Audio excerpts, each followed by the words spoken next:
अस्सलाम वालेकुम व्यूअर्स, आप देख रहे हैं हमारा चैनल रिच पाकिस्तान और मैं हूं आपका मेजबान अब्दुर्रहमान। आज लाए हम आपके लिए दो इंटरेस्टिंग न्यूज।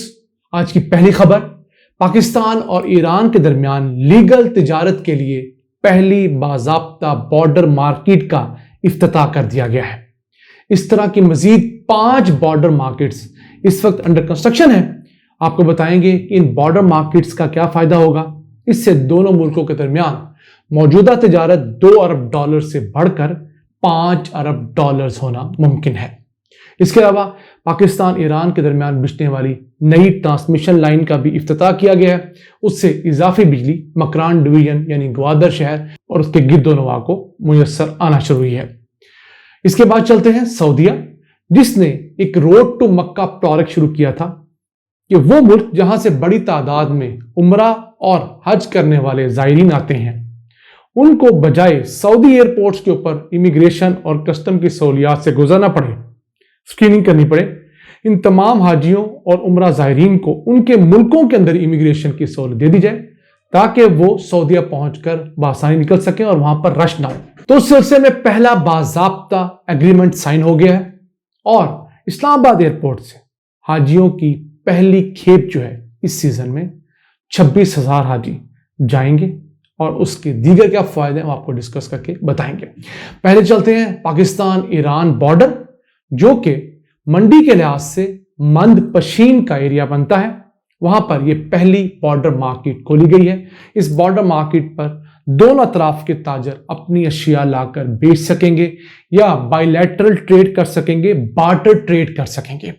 अब ईरान के ऊपर चूंकि अमरीकी पाबंदी है तो ईरान के साथ पाकिस्तान का कोई बैंकिंग चैनल मुमकिन नहीं है, क्योंकि सारे बैंक्स को अमेरिका और इनडायरेक्टली यहूदी लॉबी कंट्रोल करती है। तो जिस पे पाबंदी लगाते हैं उसके बैंक्स पे सबसे पहले पाबंदी लगाते हैं ताकि उसके पास इकोनॉमिक रेवेन्यू ना आ सके।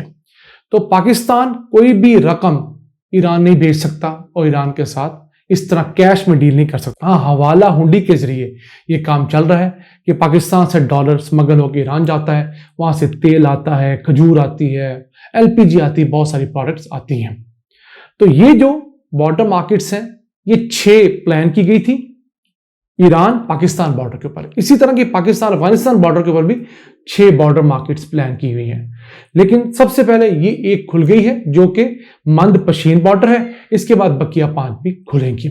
इसका इफ्तिताह पाकिस्तानी प्राइम मिनिस्टर और ईरानी सदर ने बाहमी तौर पर किया है। हम उम्मीद करते हैं कि इससे न सिर्फ पाकिस्तान और ईरान बल्कि दोनों तरफ के जो सूबे हैं, पाकिस्तान का बलूचिस्तान और ईरान की तरफ सिस्तान, इनके रहने वाले इलाकों के लिए नई जॉब्स अपॉर्चुनिटी खुलेगी, कारोबार के मौके जन्म लेंगे। इसके अलावा एक अहम बिजली की ट्रांसमिशन लाइन का भी बाकायदा इफ्तिताह किया गया है। इसका नाम है पोलान गबत ट्रांसमिशन लाइन। इसके जरिए ईरान से 100 मेगावाट इजाफी बिजली पाकिस्तान को बाकायदगी से मिल रही थी, उसका बाज़ाब्ता इफ्तिताह अब हुआ है। ये कोई 15-20 दिन पहले मुकम्मल हुई थी। इस वक्त जो मकरान डिवीजन है वो चूंकि पाकिस्तान के मेन ट्रांसमिशन नेटवर्क से अटैच नहीं है, उसको हम ईरान से बिजली ला कर देते हैं और वहां पर अच्छी खासी लोड शेडिंग थी। तो अब इस नई ट्रांसमिशन लाइन के बाद मजमूई तौर पर 204 मेगावाट बिजली ईरान से खरीद कर हम मकरान डिवीजन को दे पाएंगे, जिसमें ग्वादर एक सबसे अहम शहर है। तो उस हिसाब से इस पूरे एरिया के अंदर लोड शेडिंग पर काफी हद तक काबू पाया जा सकेगा। आइए चलते हैं आज की दूसरी खबर। पाकिस्तान और सऊदीया ने एक अहम मुआहदे पर दस्तखत किए हैं। यह रोड टू मक्का एग्रीमेंट है। इस एग्रीमेंट के तहत सबसे पहले पाकिस्तान के इस्लामाबाद एयरपोर्ट के ऊपर जितने भी हाजी या उम्रा ज़ायरीन सऊदीया जाएंगे, उनकी कस्टम क्लियरेंस, उनकी इमिग्रेशन और दीगर तमाम चीजें यहीं पर ही सऊदी स्टैंडर्ड्स के मुताबिक देख ली जाएंगी, उनको वेरीफाई कर लिया जाएगा। जब वो सऊदी एयरपोर्ट पे पहुंचेंगे तो उनको दोबारा से इमिग्रेशन में कस्टम में नहीं जाना पड़ेगा, उनको एक अलग रास्ते से बासानी निकाल दिया जाएगा। बेसिकली 2019 का ये प्रोजेक्ट है सऊदीया का, और मकसद क्या था कि सऊदीया में आने वाले जो मिलियंस ऑफ हाजीज हैं उनको किसी तरीके से फैसिलिटेट किया जाए, एयरपोर्ट्स पे रश ना हो। अब इस साल सऊदीया में 23 लाख हाजी एक्सपेक्टेड है पूरी दुनिया से। तो फिर सऊदीया ने दुनिया के 5 बड़े मुस्लिम ममालिक से ये काम शुरू किया, जिसमें सबसे पहले मलेशिया था, इंडोनेशिया था, मराकश था, बांग्लादेश था, और फिर इमरान खान दौर में पाकिस्तान की रिक्वेस्ट पे पाकिस्तान को भी शामिल किया गया। इन बड़े ममालिक के जो बड़े एयरपोर्ट्स हैं वहां पर सऊदी हुकाम की ज़ेर निगरानी یہ پروجیکٹ لگ رہا ہے تاکہ یہ جو زیادہ بڑی تعداد میں آنے والے حاجی جو ہیں انہی ملکوں سے فلٹر کر کے لائے جائیں تاکہ دیگر ملکوں سے آنے والے حاجی سعودی ایئرپورٹ کے اوپر پھنسے نہ اور ہیسل فری کام ہو۔ اب آہستہ آہستہ پروجیکٹ ہے، فی الحال اسلام آباد میں شروع ہوا ہے۔ 26,000 حاجی اس سال اس سے استفادہ کریں گے۔ پاکستان نے ریکویسٹ کی ہے کہ لاہور اور کراچی کے ایئرپورٹس کو بھی اس روڈ ٹو مکہ پروجیکٹ میں شامل کیا جائے، کیونکہ کراچی اور لاہور کے جو ایئرپورٹس ہیں وہاں سے زیادہ بڑی تعداد میں حاجی اور عمرہ زائرین جاتے ہیں۔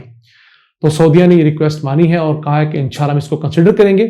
پروبیلی اگلے سال اس کے لیے جو مزید سکیننگ مشینیں آنی ہیں، جو دیگر سامان آنا ہے سیکیورٹی چیک کرنے کے لیے، کلیئرنس کے لیے، تمام ڈیٹا کے لیے، وہ اگلے سال ان دونوں ایئرپورٹس پہ انسٹال ہو جائے گا۔ تو سمجھ لیجیے پاکستان سے جانے والے 75% حاجی یہیں سے کیٹر ہو کے جایا کریں گے۔ ویسے پاکستان کا جو کوٹا ہے وہ تو 1,80,000 حاجیوں کا ہے۔ اس سال چونکہ مہنگائی بہت تھی تو ہم لوگ وہ کوٹا پورا اویل نہیں کر سکے، تو اگر 1,80,000 حاجی اگلے سال جا پاتے ہیں اور ان میں سے بھی کوئی 1.25 لاکھ 1.5 لاکھ حاجی یہیں سے کلیئرنس کروا کے جاتے ہیں تو دیکھیے ان کو بآسانی وہاں سے جانے دیا جائے گا، وہ آدھے گھنٹے کے اندر کلیئر ہو جائیں گے سعودی تمام کاموں سے۔ پہلے ان کو 3-4 گھنٹے بلکہ 6-6 گھنٹے سعودی ایئرپورٹس پہ لگا کرتے تھے۔ اسی طرح دیگر جو بڑے ممالک ہیں، بنگلہ دیش سے بھی اتنے ہی حاجی جاتے ہیں، تقریباً 1.5 لاکھ، انڈونیشیا سے 2 لاکھ حاجی ہر سال جاتے ہیں، پھر ملائیشیا سے بھی 1-1.5 لاکھ حاجی جاتا ہے، مراکش سے بھی۔ تو یہ تمام کے تمام بڑے مسلم ممالک کے اگر حاجیوں کو 7-8 لاکھ ان کی تعداد بنتی ہے، اگر انہی کے ایئرپورٹس پہ سعودیہ کیٹر کر لے تو وہاں پر جانے والے حاجیوں کی تعداد کو بڑی آسانی سے مینیج کیا جا سکتا ہے۔ یہ میں سمجھتا ہوں بڑا اچھا انیشیٹو ہے، حاجیوں کے لیے بھی، پاکستانی حکام کے لیے بھی اور سعودی حکومت کے لیے بھی۔ اس کے ساتھ ساتھ حکومت نے یہ اعلان کیا ہے کہ قربانی پہلے حج کے پیکیج میں شامل نہیں تھی، اب کچھ ریٹس ریوائز کیے گئے ہیں، تو قربانی حکومت پاکستان ان لوگوں کو اپنی طرف سے دے گی جو کہ سرکاری طور پر حج پہ جا رہے ہیں۔ تو یہ بھی ایک بہت آواز اٹھی تھی کہ اتنا مہنگا حج ہے، 11-12 لاکھ روپے کا، قربانی جا کر پھر وہاں کرنی ہے۔ تو اچھی بات ہے کہ حکومت کو خیال آیا بالآخر کہ حاجیوں کو کم از کم یہ فیسلٹی ضرور دینی چاہیے۔ اور آخر میں ایسے برمیز جو کہ سعودیہ میں پھنسے ہوئے ہیں، ان کے پاس کچھ کے بعد پاکستانی پاسپورٹ تھے، کچھ کے ایکسپائر ہو گئے تھے، کیونکہ برما سے مختلف اوقات میں پاکستان لوگ آتے رہے، یہاں سے پھر مائگریٹ کرتے رہے، تو حکومت نے ریکویسٹ کی ہے کہ ان برمیز اوورسیز پاکستانیوں کو حکومت پاکستان کی جانب سے پاسپورٹ جاری کرنے کی اجازت دی جائے تاکہ ان کا لیگل سٹیٹس ٹھیک ہو، ان کے بچوں کی تعلیم رکی ہوئی ہے، ان کی جابز اقامے رکے ہیں، وہ تمام کے تمام مسائل حل ہو سکیں۔ تو امید کرتے ہیں یہ چیز بھی ٹیکل ہوگی اور چیزیں سموتھ ہوں گی۔ ایک طرف ملک میں شدید مایوسی ہے، سیاسی گہما گہمی ہے، یقین کیجیے کبھی کبھی اچھی خبر دینے کا دل نہیں کرتا، لیکن کیا کیجیے، ہمیں بھی حوصلہ کرنا پڑتا ہے اور اللہ سے امید لگانے کے بعد اس ملک پہ یقین رکھنا پڑتا ہے کہ انشاءاللہ یہ ملک اپنے قدموں پہ کھڑا ہوگا، چیزیں سموتھ ہوں گی اور ہم دنیا کی ترقی یافتہ قوم میں شمار ہوں گے۔ اللہ نے کے بعد